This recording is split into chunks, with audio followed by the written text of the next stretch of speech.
Ibu semua sehat? Alhamdulillah kalau sehat ya. Baiklah Bapak Ibu, puji syukur kita haturkan kepada Tuhan Yang Maha Esa. Pada kesempatan siang hari ini kita diberikan kesehatan sehingga kita dapat berkumpul pada hari ini dalam keadaan sehat walafiat untuk mendiseminasikan tentang budaya positif.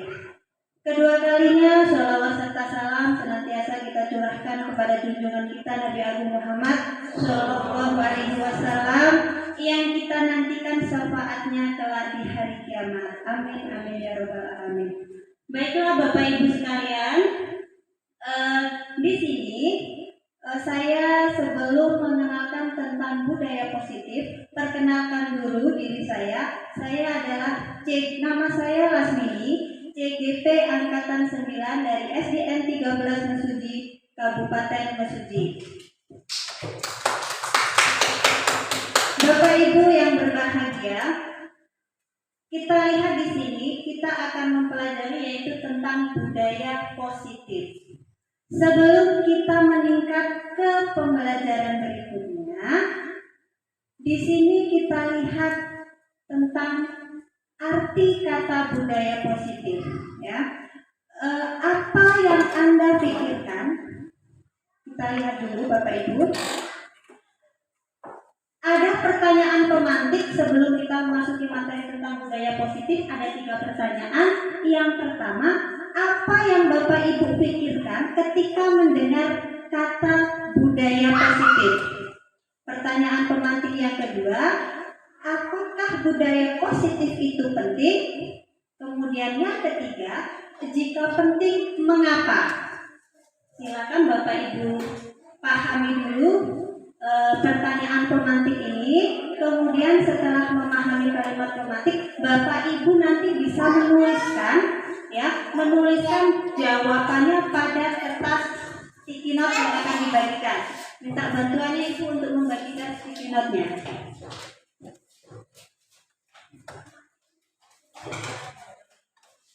Oke, dipahami dulu ya Bu dari pertanyaan pemantiknya. Apa yang Anda pikirkan jika mendengar kata budaya positif? Ya.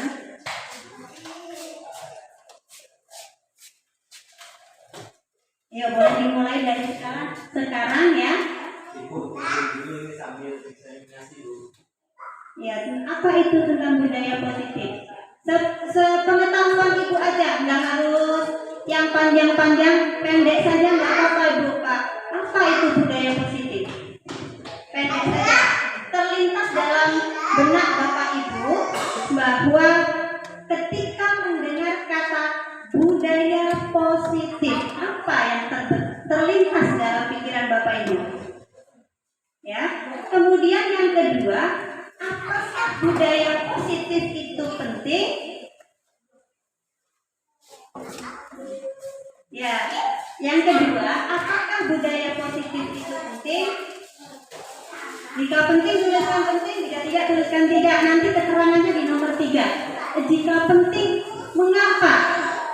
Mengapa budaya positif itu penting? Jika sudah selesai, Bapak Ibu bisa langsung tempelkan ke depan sticky note-nya. Ya. Yang terlintas saja Bapak Ibu, pendek aja, nggak perlu panjang-panjang. Apa sih budaya positif itu?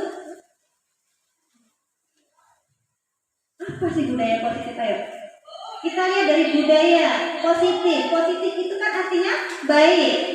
Budaya positif artinya yang baik. Apa ketika kita mendengar kata-kata itu? Ya. Terus kemudian pentingkah budaya positif itu? Yang sudah selesai bisa langsung kita tempelkan di sini Bapak Ibu. Ya. Taruh di sini saja. Nah.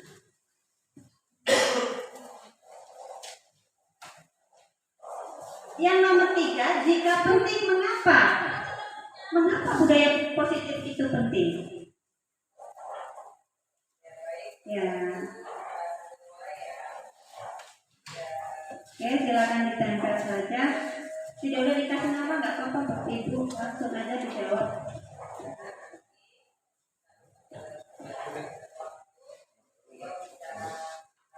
Nah, dari pertanyaan-pertanyaan pemantik ini kita akan mengetahui apakah di sekolah kita nanti sudah menerapkan budaya positif ini, atau kita baru akan memulai budaya-budaya positif yang akan kita lakukan, ya. Tidak usah terburu-buru, Bapak Ibu, santai saja.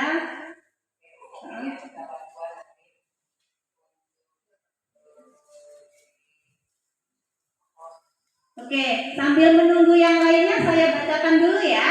Dari yang pertama, ada yang menjawab budaya yang baik. Berarti benar ya, kalau budaya yang baik. Terus membiasakan berkata dan berbuat positif. Bagus juga. Kemudian kegiatan yang baik. Oke. Sesuatu yang baik. Baik Bapak Ibu, hari ini Selanjutnya juga ada budaya positif adalah kebiasaan yang baik. Yang terakhir, budaya positif adalah kebiasaan-kebiasaan yang baik yang tertanam dalam komunitas. Ya. Jadi intinya budaya-budaya baik ini benar apa yang dituliskan oleh Bapak Ibu, bahwa budaya positif adalah budaya yang baik. Ya. Pentingkah budaya positif itu? Nah, ternyata dari sekian banyak Bapak Ibu menjawab semua ternyata penting. Ya. Budaya positif itu penting. Kemudian yang ketiga, jika penting mengapa? Oke, jika penting mengapa? Di sini ada karena budaya positif bisa membawa perubahan yang baik. Bagus. Budaya positif dilakukan dengan niat yang positif selalu menghasilkan kebaikan. Bagus juga. Kemudian karena dapat mengembangkan budaya yang lebih baik. Oke. Untuk membiasakan ke arah yang lebih positif. Bagus. Karena bisa mengajarkan atau membiasakan kebiasaan positif. Untuk membangun atau menumbuhkan karakter siswa. Ya, itu yang jawaban yang ketiga. Jika penting mengapa? Benar sekali apa yang dituliskan oleh Bapak Ibu itu, bahwa budaya positif itu sangat penting. Ya. Kenapa sangat penting? Ya, yang dituliskan Bapak Ibu tadi, untuk menumbuhkan karakter yang baik, untuk membiasakan kebiasaan yang baik, dan terus ditanamkan pada diri anak, ya. Kemudian juga mengapa? Jika penting mengapa? Ya, karena dengan budaya positif tersebut kita dapat menumbuhkan motivasi intrinsik dalam diri anak, bahkan diri kita juga sendiri sebagai guru, ya. Motivasi intrinsik adalah motivasi yang berasal dari dalam diri, ya. Nanti kita akan pelajari motivasi itu ada dua, ada motivasi intrinsik, ada juga motivasi ekstrinsik. Baik Bapak Ibu, kita lanjutkan yang berikutnya. Pada budaya positif ini terdapat beberapa konsep, ya. Ada 6 konsep yang perlu kita pelajari. Yang pertama, budaya positif dan nilai kebajikan universal. Yang kedua, teori motivasi, hukuman dan penghargaan. Kemudian restitusi. Yang ketiga, keyakinan kelas. Yang keempat, kebutuhan dasar manusia dan dunia berkualitas. Yang kelima, posisi kontrol. Dan yang ketiga, segitiga restitusi. Dari keenam budaya positif tersebut, mari kita akan pelajari atau pahami satu persatu. Yang pertama, disiplin positif dan nilai-nilai kebijakan universal. Perubahan paradigma, kegiatan mengepalkan tangan. Sebelum kita melakukan kegiatan ini, kita harus mengetahui dulu apa itu paradigma. Ada yang tahu paradigma? Paradigma pandangan kita, ya, pandangan kita terhadap sesuatu atau terhadap yang lainnya. Itu namanya paradigma. Anda ada A dan ada juga B. Kita harus praktekkan ya Bapak Ibu ya. Ya, ada A, ada B. Kemudian kita akan menuliskan dalam tangan kita, ya, dalam tangan kita tuliskan sesuatu yang berharga yang ada pada diri kita. Kita tuliskan sesuatu yang berharga, kemudian genggam erat. Ayo, tuliskan, ditulis dalam tangan, boleh dalam kertas juga nggak apa-apa Bapak Ibu. Tuliskan dalam tangan, kemudian genggam dengan erat. Kita berpasangan Bapak Ibu ya. Silakan cari pasangan masing-masing. Ya. Yang satu kita bermain peran dulu. Yang satu menggenggam dan yang satu berusaha bagaimana cara membuka tangan teman kita. Ya. Oke, silakan dimulai Bapak Ibu.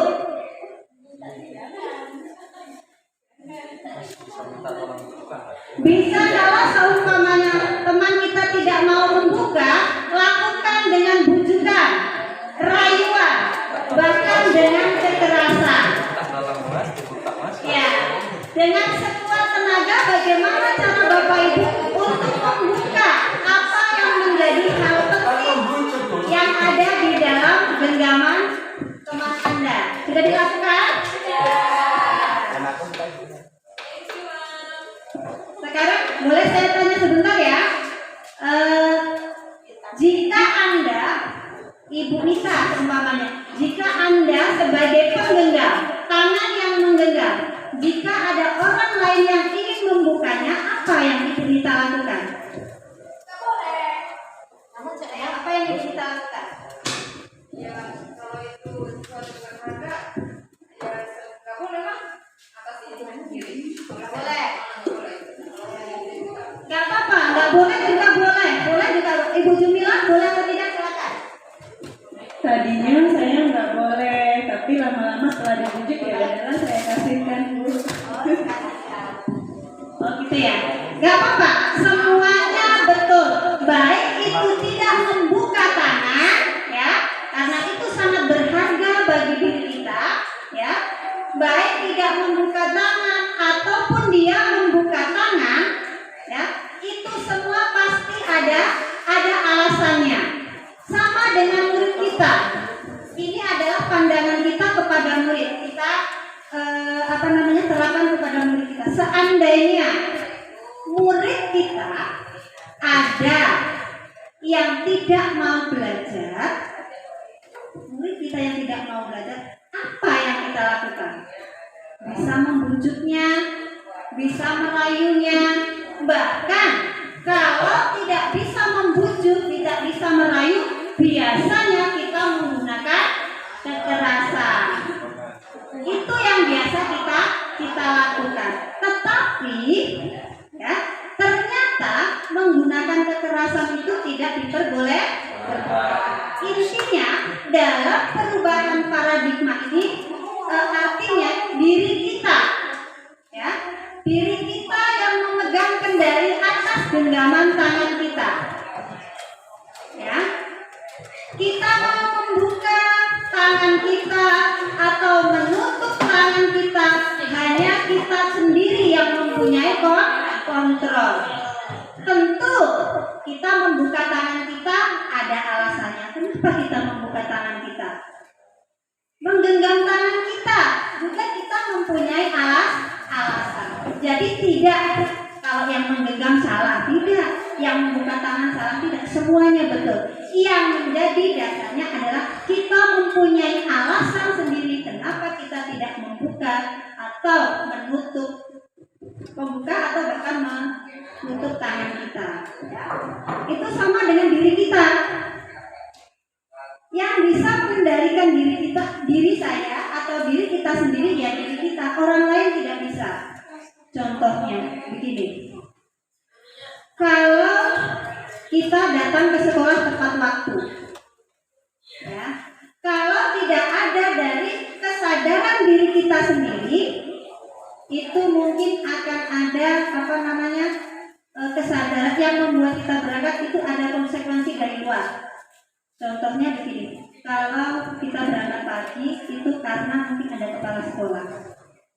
Nah, itu motivasi dari luar. Ya. Untuk pertama-tama tidak masalah, tidak apa-apa. Motivasi dari luar itu diperbolehkan.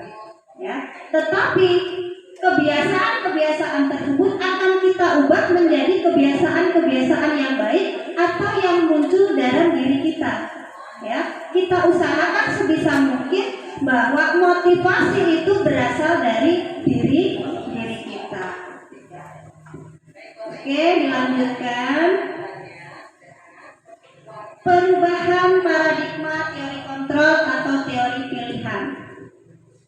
Yang pertama, ilusi guru mengontrol murid. Ya, ilusi itu khayalan atau angan-angan saja bahwa kita bisa mengontrol murid. Tapi ternyata bukan kita yang mengontrol murid. Murid sendiri itu mempunyai motivasi untuk dia sendiri. Ya. Yang kedua, ilusi bahwa kritik dan membuat orang merasa bersalah dapat menguatkan karakter. Ya. Berarti kritik dan membuat orang merasa bersalah itu hanya ilusi saja, hanya angan-angan. Yang selanjutnya, ilusi bahwa semua penguatan positif, efektif dan bermanfaat.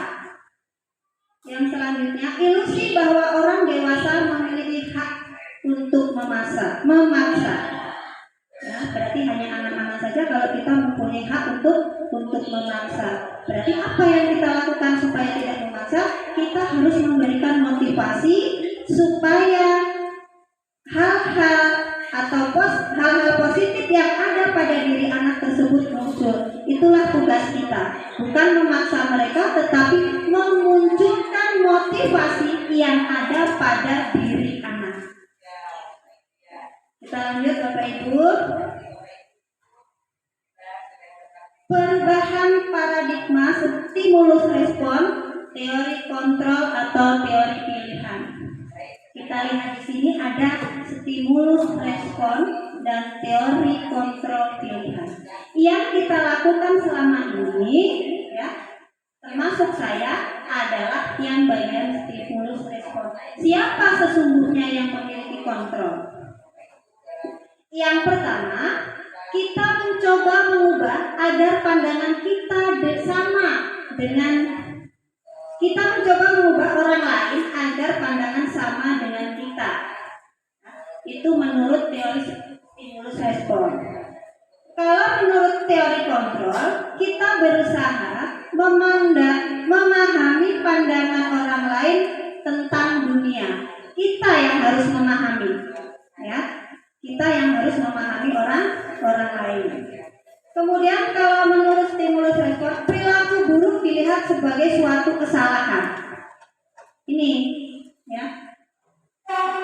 Perilaku buruk dilihat sebagai suatu kesalahan. Padahal kalau menurut teori kontrol bahwa semua perilaku memiliki tujuan. Ya. Kemudian orang lain bisa mengontrol saya. Hanya Anda yang bisa mengontrol diri Anda. Berarti orang lain tidak bisa mengontrol yang lainnya, ya. Berarti hanya diri kita yang bisa mengontrol, ya. Sekuat apapun orang lain membujuk atau merayu kita, kalau dari diri kita sendiri tidak termotivasi, maka tidak akan pernah tergerak pada diri kita. Ya. Maka sesuai dengan slogannya guru penggerak itu, ya, pertama harus tergerak dulu. Ya, pertama harus tergerak dulu. Baru kalau kita sudah tergerak, baru bergerak. Kalau kita sudah bergerak, baru kita menggerakkan. Sama dengan teori kontrol. Orang lain tidak bisa mengontrol yang lain, tapi kecuali diri kita. Ya. Yang selanjutnya, pemaksaan ada pada saat bujuk rayu gagal. Tadi ada yang membujuk dan merayu untuk membuka kepalan tangannya, ternyata masih gagal. Ada juga yang langsung menggunakan kekerasan karena jengkel. Orang dibuka-buka langsung saja buka. Cepat buka, kalau nggak buka titik-titik. Nah, itu kalau stimulus respons, ya. Kalau teori kontrol, kolaborasi dan konsensus menciptakan pilihan-pilihan baru. Jadi kita menggunakan pilihan-pilihan baru. Kalau cara ini tidak sesuai, kita pilih cara yang lainnya. Bagaimana supaya tangan tersebut terbuka, atau bagaimana biar hati tersebut tergerak. Begitu ya, menggunakan pilihan-pilihan. Model berpikir menang kalah, stimulus respons. Nah, kalau kita menghadapi murid, biasanya pasti ada konsekuensi menang kalah. Kalau kita ada murid bersalah, langsung kita merasa menang. Karena apa? Anak sudah kita tegur, sudah kita kasih nasihat dan lain sebagainya, tapi si anak merasa kalah. Ya kan? Merasa kalah. Nah, kalau dalam teori kontrol ini tidak seperti itu, tidak ada menang kalah, tapi menang-menang. Kita menang, siswa juga menang. Jadi ketika mereka melakukan kesalahan itu tidak semata-mata kita menyalahkan. Berarti kita harus tahu dulu alasannya kenapa anak tersebut melakukan hal demikian. Ya.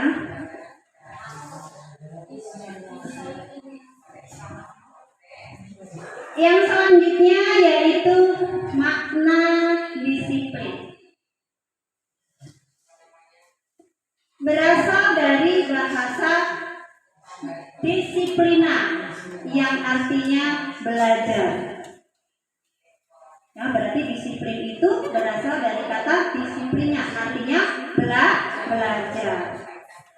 Makna hasil kata berkonotasi dengan disiplin dari murid-murid Socrates dan Plato. Disiplin membuat orang menggali potensi menuju sebuah tujuan apa yang kita hargai. Namun, dalam budaya kita, makna disiplin telah berubah menjadi sesuatu yang dilakukan seseorang pada orang lain untuk mendapatkan kepatuhan. Nah, ini yang sering kita lakukan Bapak Ibu ya. Kita mendisiplinkan orang lain supaya orang lain tersebut patuh terhadap perintah kita. Ya. Kecenderungan umum adalah menghubungkan kata disiplin dengan ketidaknyamanan, bukan dengan apa yang kita hargai atau sampai dengan suatu tujuan mulia. Nah, ini kata makna dari disiplin. Selanjutnya, nilai-nilai kebajikan universal. Nilai kebajikan universal bersifat positif adalah sifat-sifat positif manusia yang merupakan tujuan mulia yang ingin dicapai setiap individu. Nilai-nilai tersebut bersifat universal, lintas bahasa, suku bangsa, agama, maupun latar belakang. Setiap perilaku atau perbuatan memiliki suatu tujuan. Itu menurut Dr. William Besser pada teori kontrol 1984. Ya. Dengan menaikkan nilai-nilai kebijakan yang diyakini seseorang, maka motivasi intrinsiknya akan terbangun, sehingga menggerakkan motivasi dari dalam untuk dapat mencapai tujuan mulia yang diinginkan. Bapak Ibu masih ingat nilai-nilai kebajikan universal itu sering kita kenal dengan profil pelajar Pancasila. Di antaranya ada beriman dan bertakwa kepada Tuhan Yang Maha Esa. Kemudian ada mandiri, kemudian bernalar kritis, berkebinekaan global, gotong royong,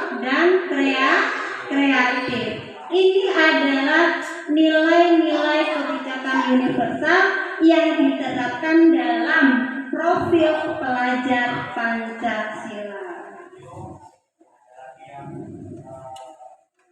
Yang selanjutnya tadi kita sudah tentang paradigma.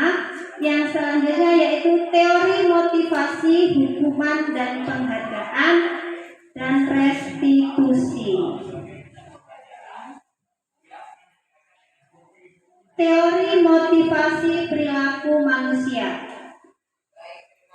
Nah, di sini teori motivasi itu ada dua.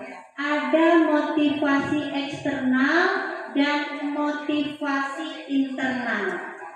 Ya, kita ketahui bahwa motivasi eksternal adalah motivasi Dari luar. yang berasal dari luar diri kita. Sedangkan motivasi internal adalah yang berasal dari dalam diri kita. Nah, teori motivasi yang pertama kita lihat untuk menghindari ketidaknyamanan atau hukuman. Ya, ketika melakukan sesuatu kebaikan, ya, atau ketika melakukan suatu budaya yang positif, itu ada yang dimotivasi dari luar. Contohnya apa yang akan terjadi bila kita tidak melakukannya? Kalau sebenarnya kita tidak melakukannya, mungkin kita akan mendapat hukuman, kita akan mendapatkan sanksi, ya. Nah, itu merupakan motivasi dari luar atau motivasi eksternal. Kemudian yang kedua, mendapat imbalan dari orang lain atau institusi, ya, mendapatkan imbalan atau mendapatkan imbalan dari orang lain atau institusi. Apa yang akan saya dapatkan apabila saya melakukannya? Ya, seumpamanya anak-anak dalam sekolah kita memasukkan baju. Apa motivasi mereka untuk memasukkan baju? Apakah sudah muncul dalam diri anak atau memang karena adanya motivasi dari luar? Ya, kalau memang mereka sudah mempunyai motivasi dari luar dari dalam maksudnya, ya, tanpa Pak Guru dan Bu Guru tegur, mereka sudah melakukan kewajibannya tersebut, memasukkan baju. Tetapi kalau mereka belum mempunyai motivasi secara internal, mereka harus ditegur dulu baru mereka masukkan. Kadang mereka memasukkan kalau ada gurunya lewat. Nah, itu apa yang saya dapatkan? Berarti yang saya dapatkan kenyamanan ketika saya ada guru bebas dari hukuman. Ketika ada guru lewat, saya masukkan baju cepat-cepat. Kan berarti mereka bebas dari hukuman. Tetapi mereka belum mempunyai motivasi masih berada di motivasi eksternal. Untuk menghargai diri sendiri. Nah, ini yang terakhir ini yang kita harapkan ya Bapak Ibu, bahwa saya akan menjadi orang yang seperti apa bila saya melakukannya. Nah, ini adalah motivasi diri yang ada pada diri anak yang perlu kita tumbuhkan, dan ini adalah yang kita harapkan, ya. Yang selanjutnya, merdeka menurut Ki Hajar Dewantara. Merdeka itu artinya tidak hanya terlepas dari perintah, akan tetapi juga cakap membuat perintah pada diri sendiri. Ya. Ini menurut Ki Hajar Dewantara. Karena merdeka itu artinya tidak terlepas dari perintah, tapi juga cakap, berarti memerintah diri sendiri. Yang selanjutnya dihukum oleh penghargaan. Bahwa penghargaan berlaku sama dengan hukuman. Yang perlu diingat di sini bahwa penghargaan itu berlaku sama dengan hukuman. Dalam arti meminta atau membujuk seseorang untuk melakukan sesuatu untuk memenuhi suatu tujuan, tentu dari orang lain memenuhi satu tujuan, tentu dari orang yang meminta atau membujuk dengan dorongan eksternal, dan akan ada faktor ketergantungan. beberapa dampak dari pemberian penghargaan. Jadi kalau kita memberikan penghargaan, ternyata penghargaan itu sama nilainya dengan hukuman. Ya, ternyata kita tidak sadar ya, kita sering memberikan penghargaan kepada siswa-siswa kita. Kalau ketika kita di kelas, ketika ada yang dapat nilai 100, kita langsung ucapkan, anak ini mendapat nilai 100, anak ini mendapat nilai yang paling bawah. Nah, ternyata untuk memberikan penghargaan itu ada caranya, tidak harus serta-merta dilakukan di hadapan yang lain, ya. Karena akan yang pertama berpengaruh jangka pendek dan jangka panjang, akan mempengaruhi anak baik itu dalam jangka pendek maupun jangka yang panjang. Penghargaan mendukung, ya. Kemudian penghargaan mengurangi kecepatan, penghargaan tidak efektif, penghargaan merusak hubungan. Nah, bagaimana penghargaan ini kok bisa merusak hubungan? Nah, jelaskan di sini bahwa ketika kita memberikan penghargaan kepada siswa kita, nah ini usahakan penghargaan itu dilakukan secara individu, jangan secara umum. Karena apa? Itu akan memunculkan sifat-sifat iri dari yang lainnya. Sehingga apa, kalau sudah memunculkan sifat iri, dia nanti dikucilkan sama temannya. Yo, pinter dia. Sering itu terdengar, ya, terdengar seperti itu.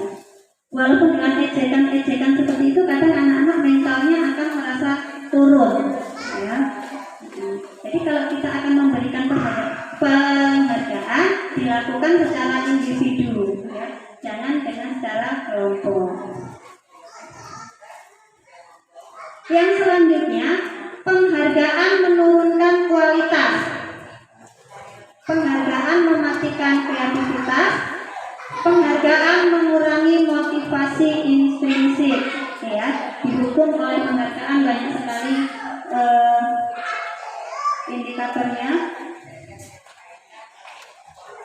Yang selanjutnya, bentuk program kebajikan apresiasi.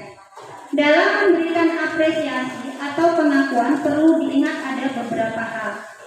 Ya, jadi tadi untuk memberikan penghargaan itu kita ganti dengan memberikan apresiasi.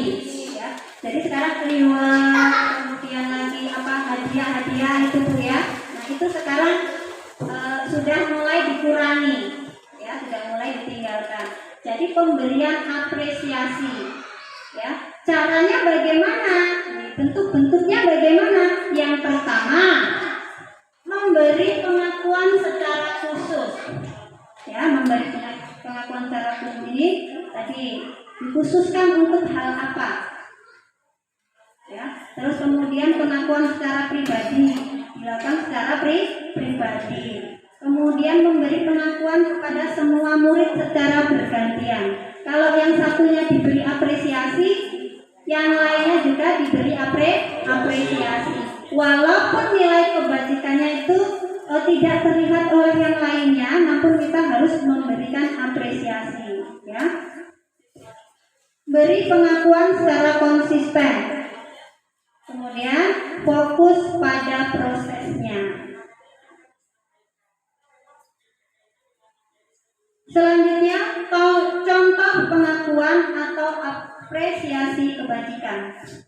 Kalau kita memberikan apresiasi kebajikan kepada peserta didik kita, nah ini ada tahap-tahapannya. Yang pertama ada pembuka, terus nilai kebajikannya, terus situasinya. Kita lihat situasinya yang apa. Yang pertama kita lihat kalimat pembukanya. Kemarin saya memperhatikan rasa empatimu besar sekali pada saat menolong murid baru di kelas kita. Nah, ini ada kalimat pembukanya, nilai kebajikannya, ada situasinya, waktu pas apa diucapkan, waktu nilai kebajikannya itu pas apanya. pas dia melakukan apa itu diucapkan. Ya. Saya menghargai kepedulianmu pada saat kamu membantu temanmu di tugas kelompok. Kesannya kalau begini kayaknya santun sekali ya Bapak Ibu. Santun sekali memberikan apresiasi tapi secara santun. Kita berusaha seperti ini ya. Iya. Iya, kita berusaha ya.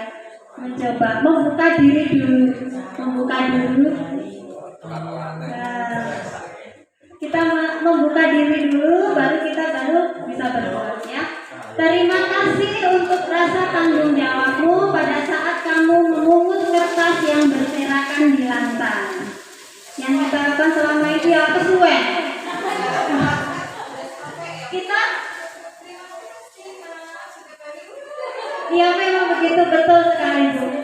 Memang yang diharapkan kita itu sebagai guru ya seperti itu. Tidak, terima kasih ya. Sudah. Artinya kita sebagai guru juga sudah mulai memberikan teladan kepada peserta didik kita supaya kita juga bersifat santun. Ya. Dari ucapannya juga sudah dikasih contohnya. Ya, kita coba ya bareng-bareng. Setelah itu kita istighfar. Ya. Namanya juga menuntun. Pasti banyak sekali hambatan yang akan kita lalui. Kita menuntun penuh kesabaran, apalagi kita menuntun sebuah karakter. Karakter anak ini tidak bisa kita lihat setahun 2 tahun, Bapak Ibu. Kita lihat hasilnya kalau sudah 10 tahun bahkan 20 tahun yang akan datang baru kita bisa melihatnya. Ya. Jadi karakter kita yang selama ini kita terapkan diri kita ini bukan hasil dari kita yang kemarin, bukan, tetapi hasil kita 10 tahun yang lalu kita terapkan pada hari ini. Ya. Yang selanjutnya, tindakan guru, hukuman atau konsekuensi. Nah, di sini ada tindakan guru. Terus ada hukuman atau konsekuensi. Silakan Bapak Ibu pilih. Kita ucapkan saja ya, kita ucapkan bareng-bareng saja. Ya, mencatat 100 kali dalam buku kalimat. Saya tidak akan terlambat lagi karena terlambat ke sekolah. Ini hukuman atau konsekuensi? Nah, lari mengelilingi lapangan basket 2 kali karena terlambat hadir di sekolah. Hukuman. Murid diminta push up 15 kali. Hukuman. Ya, habis ini siapa yang menjawab? Menggantikan kertas tugas temannya yang telah dicoret-coret. Yang nomor 4. Ya, menggantikan. Ini hukuman atau konsekuensi? Menggantikan tugas teman-teman yang telah dicoret-coret. Hukuman atau konsekuensi? Konsekuensi. Tepuk tangan untuk Pak Arif. Terus kita bareng-bareng lagi membersihkan tumpahan air di meja tulis karena tersenggol pada saat belajar.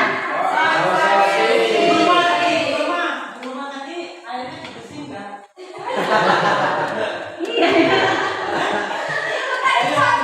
Contoh ya, contoh langsung fakta. Ya berarti harus ada konsekuensinya dari saya. Yang selanjutnya, murid disuruh untuk tidak mengenakan sepatu harian di sekolah karena tidak menggunakan sepatu hitam. Hukuman. Lari mengelilingi lapangan basket 2 kali. Hukuman atau konsekuensi? Konsekuensi. Kita lihat berikutnya. Benarkah jawaban kita?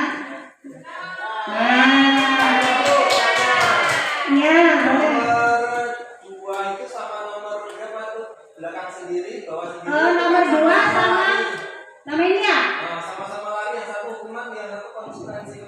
Betul betul sekali, yang satunya hukuman, yang satu konsekuensi. Sebelum saya menjawab, silakan saya serahkan kepada Bapak Ibu guru yang mau menjawabnya. Ayo. Boleh. Kalau menurut saya bedanya kalau yang di atas itu kan udah peraturan ya Bu ya. Ya. Terus kalau yang di bawah itu menjadi kesepakatan antara guru PJOK dengan siswa. Kalau yang paling bawah itu adalah kesepakatan antara guru dan guru. Makanya disebut konsekuensi. Disebut konsekuensi karena yang bagian terakhir itu mengelilingi lapangan basket itu sudah ada dulu kesepakatan antara guru dan siswanya. Kalau yang lain silakan, ada yang lain? Mas Ayu atau Mas Ayu? Oh boleh.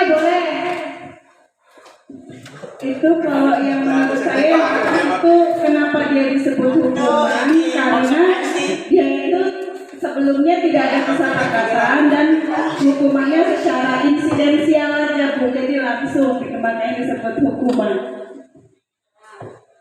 Yang dikatakan oleh Bu Bila juga benar sekali bahwa yang bagian pertama lari mengelilingi lapangan basket 2 kali karena terlambat hadir di sekolah. Ya, bagaimana jawabannya Pak Jalan? Jawabannya masih salah, Bu. Oh masih salah. Apa yang betul? Boleh dilanjutkan, tidak apa-apa. Itu jawabannya karena yang lari mengelilingi lapangan untuk guru PJOK itu karena dia sudah terlambat 10 menit. Temannya sudah pemanasan, dia terlambat belum, jadi dia harus pemanasan ganti pemanasan kawan-kawannya udah lari dia belum. Nah itu hukumannya konsekuensi. Konsekuensinya seperti itu, boleh juga seperti itu karena di sini tidak ada benar dan tidak salah, semua ada alasannya masing-masing ya. Kalau alasannya masuk akal boleh juga karena kita kan yang membutuhkan alasannya ya. Lanjut, hukuman dan konsekuensi.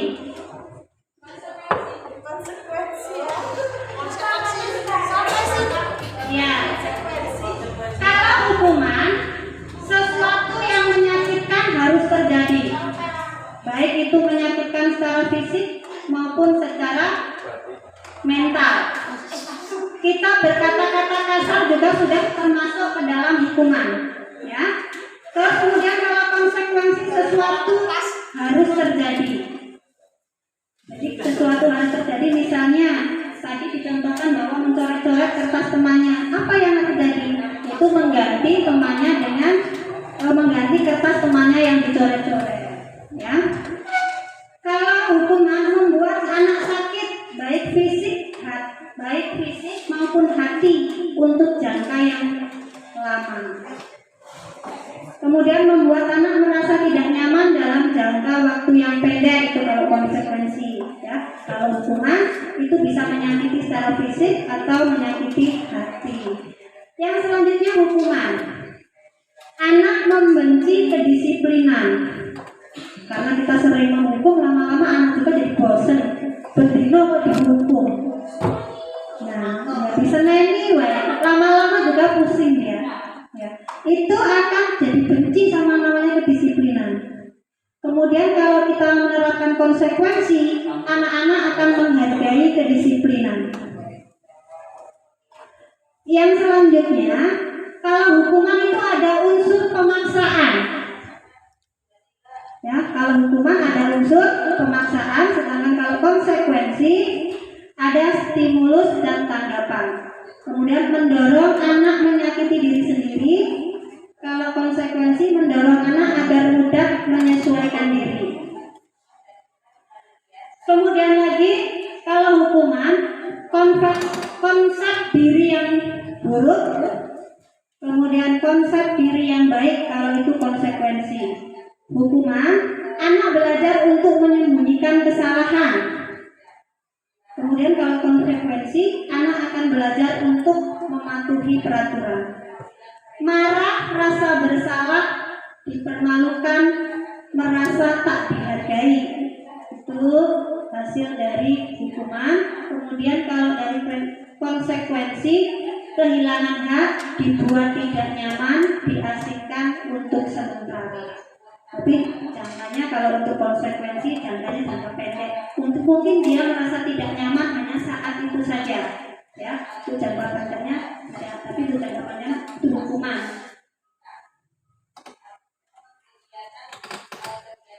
Yang selanjutnya yaitu restitusi. Apa itu restitusi? Restitusi adalah proses menciptakan kondisi bagi murid untuk memperbaiki kesalahan mereka. Ya, kemarin Bapak Ibu CGP sudah mempraktekkan merestitusi anak yang membuat kesalahan, ya, sehingga mereka bisa kembali ke kelompok mereka dengan karakter yang lebih kuat. Nanti Bapak Ibu guru bisa mempraktekkan juga pada siswa-siswanya di kelas bagaimana cara merestitusi peserta didik kita tanpa menghukum peserta didik kita, ya. Yang selanjutnya, identitas gagal dan identitas sukses. Kalau hukuman itu cenderung ke identitas gagal, ya. Kalau konsekuensi dan restitusi itu akan terbentuk identitas yang sukses. Kita lihat yang pertama, sesuatu yang menyakitkan harus terjadi. Itu jika hukuman. Kalau konsekuensi, sesuatu harus terjadi. Kalau konsekuensi, kemudian restitusi merupakan suatu pilihan. Jadi kita berikan pilihan-pilihan kepada peserta didik kita bagaimana cara memperbaiki kesalahan tersebut. Kita berikan pilihannya. Mereka yang memilih, ya, dengan cara mereka sendiri. Ya. Kemudian yang selanjutnya, kalau hukuman tidak nyaman untuk murid dalam jangka panjang. Kalau konsekuensi tidak nyaman untuk murid dalam jangka waktu pendek. Kemudian restitusi menggunakan waktu menguatkan untuk murid dalam waktu jangka panjang. Ya. Silakan Bapak Ibu ini dipahami. Bacakan Bapak Ibu ya. Ya. Kita lanjutkan saja. Ini adalah identitas gagal dan identitas sukses. Ciri-ciri restitusi. Ya. Ada 9 ciri-ciri restitusi. Yang pertama, bukan untuk menebus kesalahan, namun untuk belajar dari kesalahan. Ciri-cirinya yang pertama ini. Ya. Yang kedua, memperbaiki hubungan. Yang ketiga, tawaran, bukan paksaan. Ketika kita menawarkan suatu tindakan kepada anak yang melakukan suatu kesalahan, ini kita tawarkan cara apa yang mereka lakukan untuk menyelesaikan masalah tersebut, ya. Kemudian yang keempat, restitusi menuntun anak untuk melihat ke dalam diri. Selanjutnya, restitusi mencari kebutuhan dasar yang mendasari tindakan. Yang mendasari tindakan anak tersebut itu apa? Kita mencari tahu, ya. Yang selanjutnya, restitusi diri adalah cara yang paling baik. Restitusi fokus pada karakter bukan tindakan. Restitusi fokus pada solusi. Yang terakhir, restitusi mengembalikan murid yang berbuat salah kepada kelompoknya. Ini ada 9 ciri-ciri restitusi. Yang selanjutnya, keyakinan kelas. Mengapa tidak peraturan kelas? Mengapa harus keyakinan kelas? Mengapa tidak peraturan kelas? Mengapa harus keyakinan kelas? Yang pertama, mengapa kita harus memakai helm, harus menggunakan helm bila mengendarai kendaraan roda 2? Kalau keyakinan kelas itu didasari dengan nilai-nilai universal tadi yang di awal sudah dijelaskan. Kalau keyakinan kelas itu kita hubungkan dengan nilai keyakinan universal tadi, ya. Kalau peraturan kelas itu masih adanya merujuk kepada perintah. Ya, merujuk kepada perintah. Kalau keyakinan bukan perintah, tetapi merujuk kepada nilai-nilai universalnya. Ya. Kita lanjut saja. Nah, dari peraturan kelas, kemudian muncullah keyakinan kelas. Kemudian kalau keyakinan kelas sudah tercipta, maka akan terciptalah lingkungan yang positif. Kalau lingkungannya sudah positif, maka budaya positif tersebut bisa kita terapkan di lingkungan sekolah kita. Mana yang merupakan keyakinan kelas? Mengapa? Di sini ada 2 tulisan, semua sama-sama kesepakatan kelas. Tapi kita harus bisa membedakan mana yang keyakinan kelas, mana yang kesepakatan kelas. Ini ada yang kanan, sama-sama tulisannya kesepakatan kelas, tetapi dalam 2 ini ada bedanya. Satu keyakinan kelas, satu kesepakatan kelas. Kira-kira yang mana yang merupakan keyakinan kelas? Yang keyakinan kelas yang sebelah mana? Sebelah sana, sebelah kanan. Sebelah sana, sebelah kiri. Yang sebelah kiri apa? Yang sebelah kiri keyakinan kelas. Yang sebelah kanan kesepakatan kelas. Pertama kita buat kesepakatan kelas dulu. Untuk membuat keyakinan kelas dulu, kita juga harus membuat kesepakatan kelas dulu. Ya, jadi prosesnya ada kesepakatan kelas, kemudian kesepakatan kelas tersebut diubah menjadi sebuah keyakinan kelas. Dalam membuat keyakinan kelas ini yang perlu diingat Bapak Ibu bahwa tidak ada kalimat-kalimat negatif. Kalimatnya harus kalimat positif. Contohnya, membuang sampah, tidak membuang sampah sembarangan. Kan di situ ada kata tidak membuang sampah sembarangan. Satunya membuang sampah pada tempatnya. Yang kita gunakan untuk keyakinan kelas adalah yang ada tidak ada kata tidaknya. Membuang sampah pada tempatnya. Walaupun intinya sama, tetapi kita menggunakan kalimat yang lebih santun. Ya. Terus kemudian lagi ada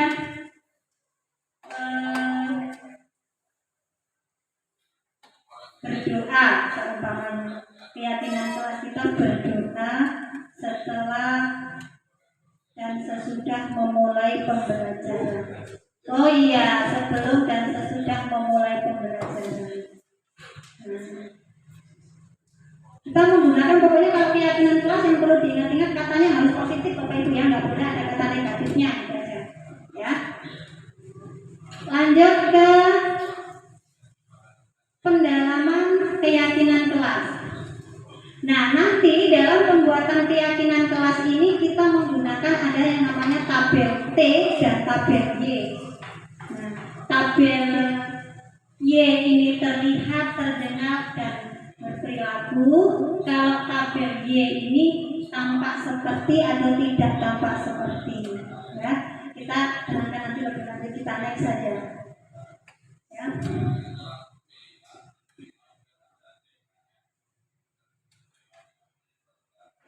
Nah, sekarang di sini kita lihat peraturan kelas atau keyakinan kelas.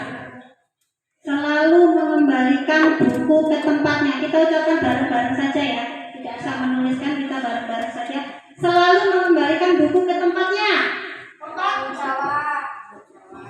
Keyakinan kelasnya?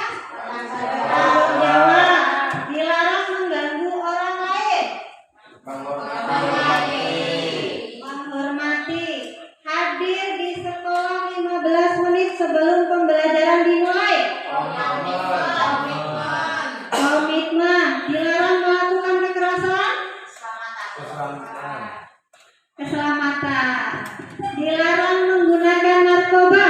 Kesehatan. Bergantian atau menunggu giliran.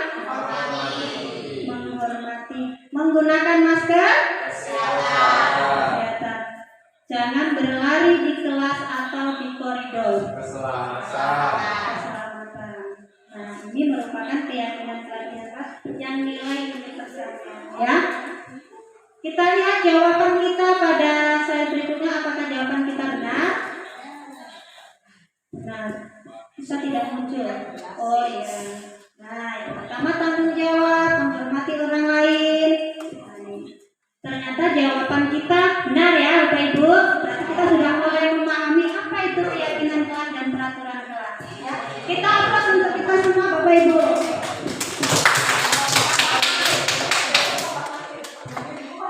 Ya. Yang selanjutnya kebutuhan dasar manusia dan dunia berkualitas. Kebutuhan dasar manusia. Ada 5 kebutuhan dasar manusia. Ternyata kita ini punya 5 kebutuhan dasar. Kita sudah tahu belum kebutuhan dasar kita? Ternyata ada 5 kebutuhan dasar kita. Yang pertama yaitu bertahan hidup. Iya, taunya sandang, pangan, papan. Ternyata banyak kebutuhan dasar kita. Seandainya dari kelima kebutuhan dasar ini ada satu saja yang tidak terpenuhi, maka akan memunculkan perilaku yang negatif. Ada satu saja. Iya, ada kebebasan. Yang pertama tadi bertahan hidup, Bapak Ibu. Bertahan hidup itu termasuk apa saja? Tadi makanan, minuman, pakaian, tempat tinggal. Apa tadi Pak? Oh, suami. Keselamatan juga. Nah, itu kebutuhan untuk bertahan hidup, ya. Nah, betul. Itu kebutuhan yang pertama, Bapak Ibu ya. Kebutuhan yang kedua yaitu kebutuhan kasih sayang dan rasa diterima. Nah, ini kebutuhan rasa kasih sayang.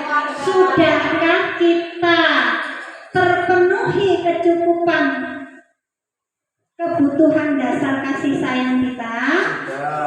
Tanya pada diri masing-masing. Seandainya belum, pasti menunjukkan perilaku yang berbeda. Ya. Yang bisa menilai adalah diri kita sendiri. Nah, ya, pasti. Tadi menunjukkan sikap yang berbeda dari yang lainnya. Ya. Beda. Yang ketiga yaitu penguasaan. Penguasaan itu bisa dihargai dari dihargai temannya atau dianggap oleh temannya, ya. Itu termasuk penguasaan. Seumpamanya tidak dianggap oleh temannya, itu berarti kebutuhan dasarnya belum tercukupi, Bapak Ibu. Dia merasa sendirian, menyendiri, sepi. Iya, berarti dia belum bisa memenuhi kebutuhan dirinya sendiri, yaitu bagian penguasaan. Kemudian yang selanjutnya kebebasan, memiliki pilihan, mencoba hal-hal baru, itu yang kebebasan. Berarti kita bebas memilih, bebas melakukan hal-hal yang baru.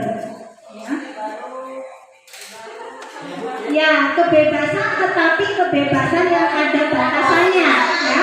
Kebebasan yang ada batasannya, tentu tidak bebas secara umum. Ada batasan-batasannya yang harus dipenuhi, ya. Selanjutnya kebebasan, kebutuhan kesenangan. Kebutuhan kesenangan apa sih? Healing. Nah, healing, jalan-jalan. Termasuk shopping. Betul. Kelihatan nanti Bapak Ibu, kalau kurang shopping, kurang healing, nanti kelihatan raut wajahnya. Pucat pasti, ya. Ada menunjukkan perilaku yang tidak seharusnya, ya. Perilaku yang aneh. Ya, harus peka kan itu Pak, ya. Selanjutnya yaitu ada posisi kontrol. Kita dalam mengatasi suatu masalah itu ada yang namanya posisi kita, posisi kontrol kita. Ada 5 posisi kontrol kita. Yang pertama sebagai penghukum, yang kedua pembuatan masalah, pembuatan rasa bersalah, kemudian yang ketiga teman, keempat pemantau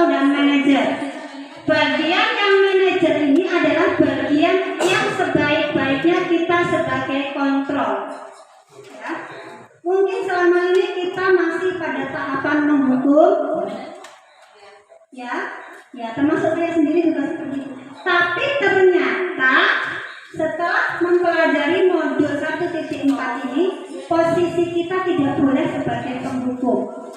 Boleh jika itu sudah alternatif terakhir.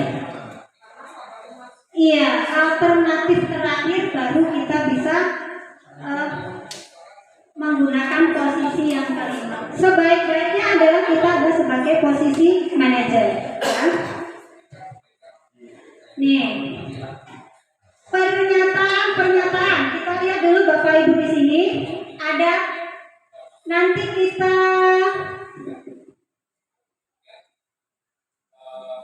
nanti kita sebutkan bareng-bareng saja.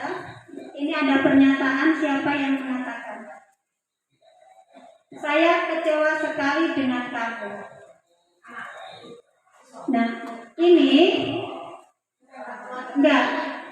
ini termasuk ke dalam posisi kontrol yang mana? Maksudnya siapa yang mengatakan ini? Siapa dia sebagai penghukum? Siapa dia sebagai kawan? Atau pemantau? Atau manajer? Saya kecewa sekali dengan kamu. Menghukum apa memantau? Ia membuat rasa bersalah. Saya kecewa sekali dengan kamu. Jadi anak nanti kalau dengan kata-kata itu dia akan merasa bersalah dengan dirinya. Ya. Yang kedua, kamu tidak pernah benar melakukannya. Kamu itu tidak pernah benar melakukannya. Penghukum. Ayolah lakukan demi ibu atau bapak. Ayolah.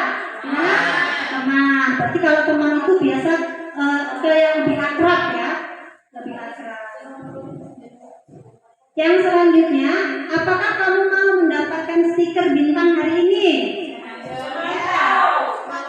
Pemantau. Bagaimana kamu bisa menyelesaikan masalah ini? Manajer. Kamu selalu yang paling terakhir. Penghukum. Ya. Biasanya ini ditunjukkan dengan nada atau bahasa yang lebih tinggi ya kalau penghukum. Ya. Kamu selalu yang terakhir. Terus ada yang kecewa sekali. Bisa Bapak Ibu berarti ya, kita sebagai pendidik, kita koreksi diri kita sendiri, kita berada di posisi mana? Ya, berada di posisi mana Bapak Ibu kira-kira? Iya. Kadang di teman, kadang di penghukum. Kalau mulai sekarang kita usahakan pemantau dan manajer karena posisi penghukum sudah tidak dilanjutkan lagi. Ya, kita usaha bareng-bareng bagaimana kita akan menjadi manajer di sekolah kita. Yang selanjutnya yaitu segitiga restitusi. Segitiga restitusi ini adalah langkah-langkah kita untuk menyelesaikan suatu masalah kepada murid kita. Ya, ada tiga langkah untuk menyelesaikan masalah dengan menggunakan segitiga restitusi. Yang pertama menstabilkan identitas, yang kedua validasi kebutuhan, yang ketiga menanyakan keyakinan. Kalimat-kalimat apa yang ada pada menstabilkan identitas ini? Kita contohkan. Setiap orang pasti pernah melakukan kesalahan. Kita manggil anak itu, nah sekarang kita menggunakan segitiga restitusi Bapak Ibu. Sebenarnya kita sudah melakukan di kelas kita, cuma kita namanya belum tahu. Ya, kita sebenarnya sudah melaksanakan, tetapi langkah-langkahnya mungkin tidak secara berurutan atau bahkan kita belum tahu itu kalau namanya segitiga restitusi. Ya, kamu bukan satu-satunya yang pernah melakukan ini. Nah, itu merupakan menstabilkan identitas dulu. Setelah identitasnya stabil, kita meningkat ke berikutnya yaitu validasi kebutuhan. Pertanyaannya, kamu tentu punya alasan mengapa kamu melakukan itu. Kenapa kamu melakukan kesalahan itu? Adakah cara yang lebih efektif untuk mendapatkan apa yang kamu butuhkan? Nilai-nilai apa? Nah, yang selanjutnya ini yang ketiga, menanyakan keyakinan. Nilai apa yang telah kita sepakati, kemudian kamu ingin menjadi orang seperti apa? Ya, ini untuk segitiga restitusi.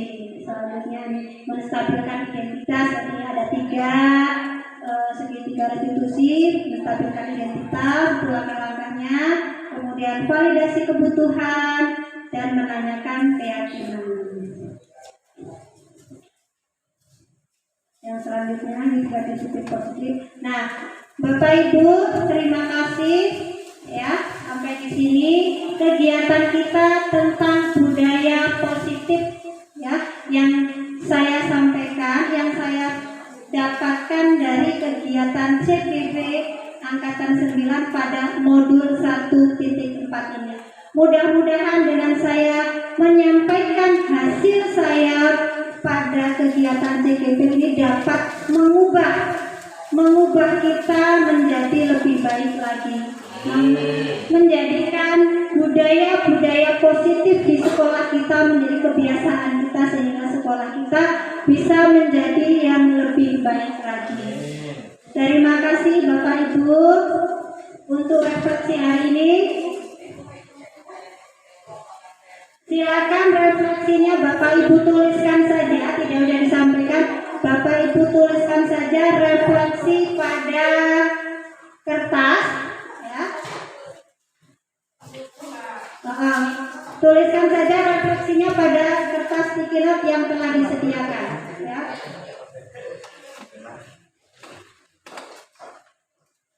Hal baru apa yang mengubah paradigma saya yang saya dapatkan? Perasaan apa yang muncul selama mengikuti sesi ini, khususnya mengenai makna disiplin dan motivasi intrinsik? Yang ketiga, peran Among seperti apa yang saya telah lakukan selama mengikuti modul ini? Saya akan menjadi Among yang seperti apa setelah mengikuti modul ini? Among itu ya, ngomong ya Bapak, saya akan menjadi guru yang seperti apa, gitu aja. Bahasa lebih mudahnya seperti itu ya.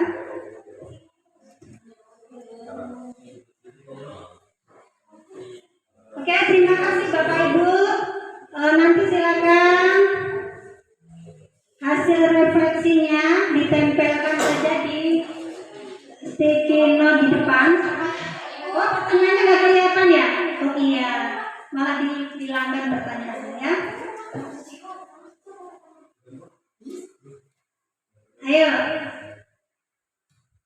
Hal baru apa yang mengubah paradigma saya, mengubah pandangan saya, mengubah pandangan Anda tentang yang saya dapatkan?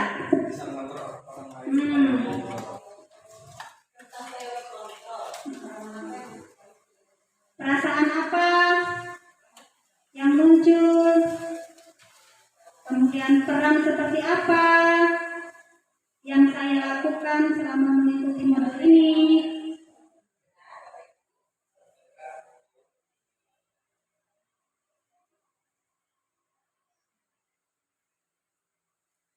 Silakan Bapak Ibu yang sudah selesai langsung ditempelkan di depan.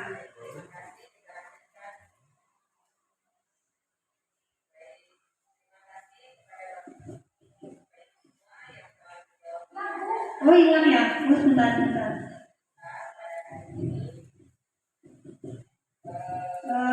Bapak Ibu terima kasih semua atas perhatiannya. Mudah-mudahan kita semua masih selalu diberikan kesehatan ya dalam sesi ini tentang budaya positif. Mudah-mudahan kita dapat menerapkan di sekolahan kita agar menjadi sekolahan yang lebih baik lagi. Oke, terima kasih. Saya akhiri. Wassalamualaikum warahmatullahi wabarakatuh. Ya, ditempelkan jalan sore.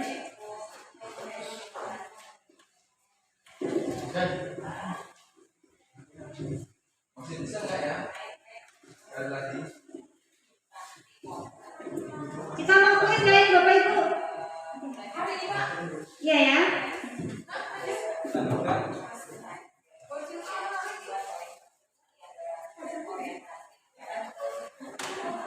Mati